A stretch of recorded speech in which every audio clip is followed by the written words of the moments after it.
नमस्ते बड़े भैया।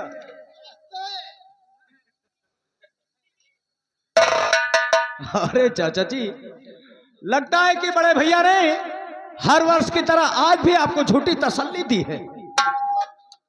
इसका मतलब यह है चाचा जी कि बड़े भैया आज फेल होकर आ रहे हैं। क्या? हाँ चाली विक्रम सिंह हर वर्ष की तरह इस वर्ष भी फेल हो गया है। जी हाँ। चाली विक्रम उल्लू का पट्टा हमारे अरमानों पे पानी फेर दिया। अरे तुझे झूठ बोलने की क्या जरूरत थी? अरे जब पिताजी फेल हो गया तो क्या करूं? फेल हो गया।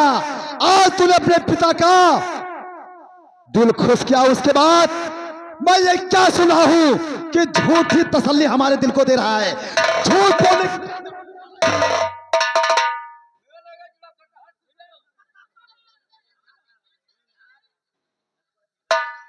देखा, आज नौकरों की हिम्मत हो गई है बीच में बोलने की।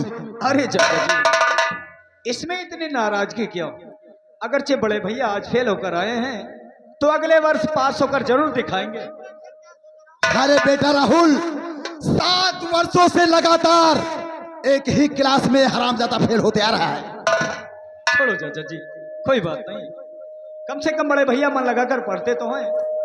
लेकिन आज इस चौपाल में सभी लोग नजर आ रहे हैं, लेकिन छोटी माँ कहाँ है?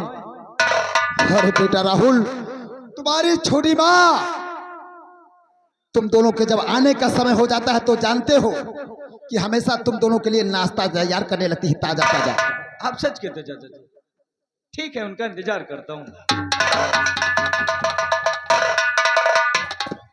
खुश रहो मेरे बेटे, जीते रहो।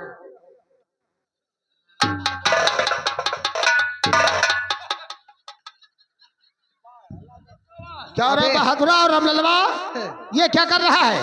विक्रम भैया, लोग कहते हैं माँ के चरणों स्वर्ग होता, वही हम खोद रहे हैं। तो भैया विक्रम, लोग कहते हैं कि माँ के चरणों में जन्नत होती है, हम वही ढूंढ रहे थे। तो तुझे जन्नत चाहिए और तुझे स्वर्ग चाहिए। हाँ हाँ हाँ। चिंता मत करो तुम दोनों को बहुत जल्द स्वर्ग और जन्नत का रास्ता दिखा।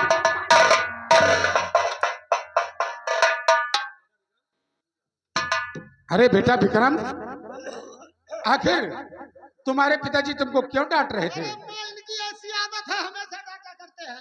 मैं पागल हूं।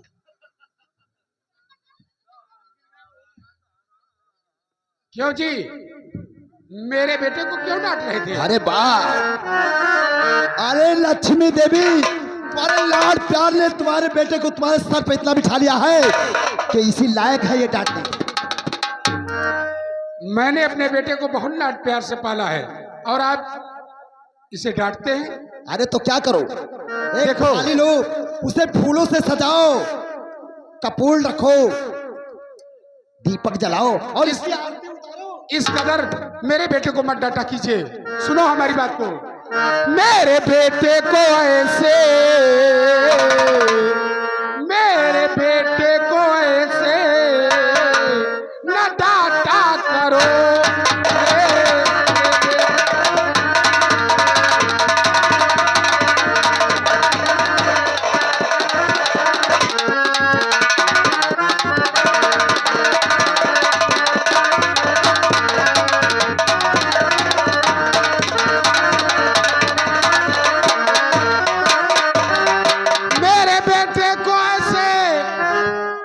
डांटा करो, अपना गुस्सा न इस पे, अपना गुस्सा न इस पे उतारा करो।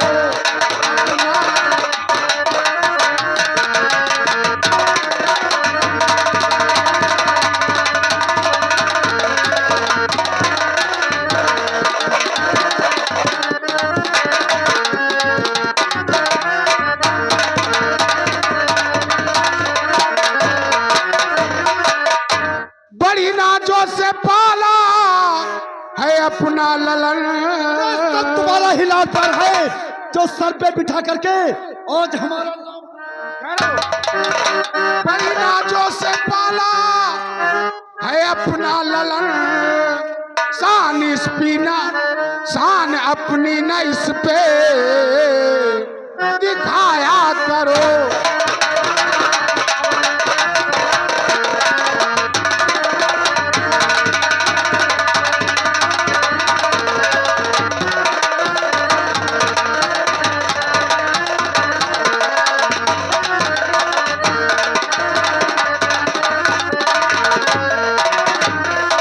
और तरफदारी न सुत की अब दिलारा।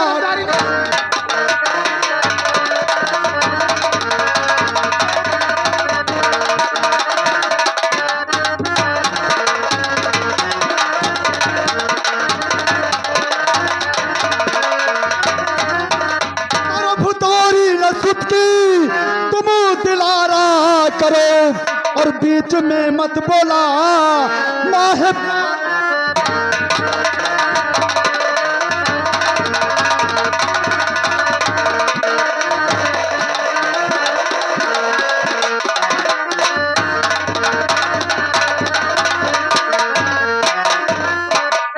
कमबख्त को अगर हम डांटे फटकारेंगे नहीं तो आगे चल करके हमारा नाम रोशन नहीं करेगा, बल्कि हमारे इज्जत पे कीचड़ उछाल देगा। हराम। आखिर वो क्यों, ऐसा क्यों बोल रहे हैं आप इसके बारे में? जानती हो हाँ, एक साल में इसकी पढ़ाई में कितनी रकम खर्चा होती है पता है? लाखों रुपए खर्च करती हूँ। और इस हरामजादे ने 7 वर्षों से एक ही क्लास में फेल होता आ रहा है। और इस साल भी ये हराम। क्या विक्रम, इस बार तू फेल होकर आया है? हराम।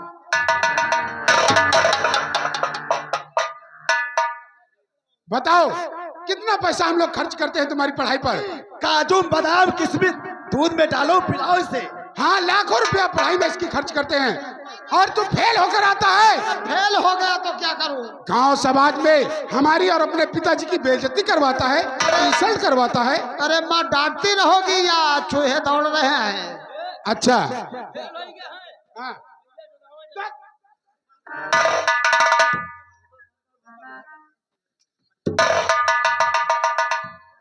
एक बात जान लो, हमारे घर के सारे नौकर। देखो माँ, जब हम तुम्हें देख लेते हैं तो मुझे भूख लग जाती है। हाँ, क्यों नहीं, जाओ तुम्हारे लिए नाश्ता तैयार है। क्या नाश्ता तैयार है?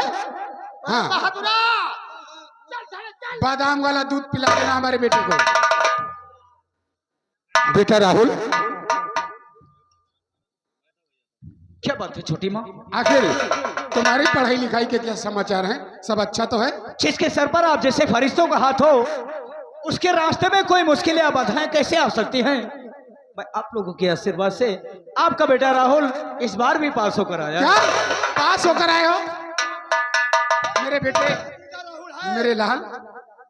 जो अच्छे नंबरों से पास हुआ है, इसको जब देखता हूं तो हमारा दिल कोमल जैसा खिल उठता है। क्यों नहीं? और विक्रम, अगर विक्रम को देखता हूं तो न जाने क्या बात है कि सोतिल खून खट जाता है। क्या बात है राहुल बेटा, तू तो ऐसा है जो अपनी माँ का नाम रोशन करता है, हर साल अच्छे नंबरों से पास होता है। हाँ? देखो राहुल, मैंने तुम्हारी पढ़ाई पे जितना पैसा लगाती हूँ, तुम पास होकर आकर हम और अपने चाचा का नाम रोशन कर देते हो। क्यों नहीं छोटी माँ, इसलिए मुझे भी भूख लगी है, मैं जाऊं? क्यों नहीं? ठीक है माँ। ठहरो, यहाँ आओ बेटा। तुम शांत बैठे रहो, मैं जानती हूँ अपनी बेटे से कैसे क्या बात करनी है। तुम्हारी बोलने की आदत नहीं जाएगी। अपनी चाचा जी की बातों का बुरा मत मानना, तुम जानते हो वो ऐसे ही बोला करते हैं। क्या बात है छोटी माँ? देखो, मैं चाहती हूँ, मैं सोचती हूँ कि एक बात कहूँ और मेरा बेटा राहुल कहीं नाराज ना हो जाए हमसे। अरे माँ, ऐसी बात नहीं है। एक बेटा अपनी माँ की बातों पर नाराज हो जाए, ये कभी हो नहीं सकता। क्या बात है? इसीलिए तो मैं तेरे ऊपर फक्र महसूस करती हूँ कि हमारी कोई बात को हमारा बेटा राहुल मना नहीं करता है। देखो, मैं चाहती हूँ बेटा कि आज से खेतों पे काम करने के लिए तुम जाओ और अपनी पढ़ाई लिखाई बंद कर दो। क्या कह रहे हैं आप? जी हाँ, आप अपनी पढ़ाई लिखाई बंद कर दो और आज से खेतों पे जाओ, क्योंकि तुम्हारे चाचा जी बूढ़े हो चुके हैं, इनसे खेतों का काम संभलता नहीं है। लेकिन क्यों माँ, क्यों? क्या मैं बड़े भैया से अच्छा पढ़ता नहीं हूँ? नहीं पढ़ते हो? प्लीज माँ, मेरी पढ़ाई मत बंद करवाइए, क्योंकि अगर जब मैं पढ़ लिख कर कुछ बन गया तो उसमें आप लोगों का नाम रोशन होगा। इसलिए मैं आपके सामने हाथ जोड़ता हूँ कि मेरी पढ़ाई मत बंद करवाइए। देखो बेटा, तुम्हारे चाचा जी कितने बूढ़े हो चुके हैं, इनसे खेतों का कोई काम नहीं होता है। और ये मजदूर, जितने मजदूर हैं, अपने घर को आधा अनाज लेकर जाते हैं और आधा हमारे घर भेजते हैं। बहुत घाटा आता है खेती में, इसलिए तुम आज से खेतों का काम संभालोगे। ये तुम्हारी माँ का हुक्म है। ठीक है माँ, जाओ बेटा। अगरचे आपका हुक्म है तो आज के बाद मैं अपनी पढ़ाई बंद कर दूंगा। वाह बेटा वाह, मैं जानती थी कि तुम हमारी कोई भी बात नहीं काटते हो, हर एक बात मानते हो। बेटा तू तो, बेटा इधर आओ,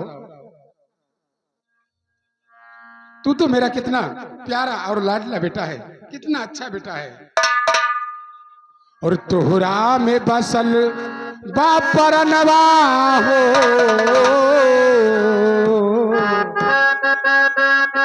बेटा, और तोहरा में बसल बापरनवा हो, जहानवा तोहरा में बसल बापरनवा हो, जहानवा ममता के बाटे तू खजनवा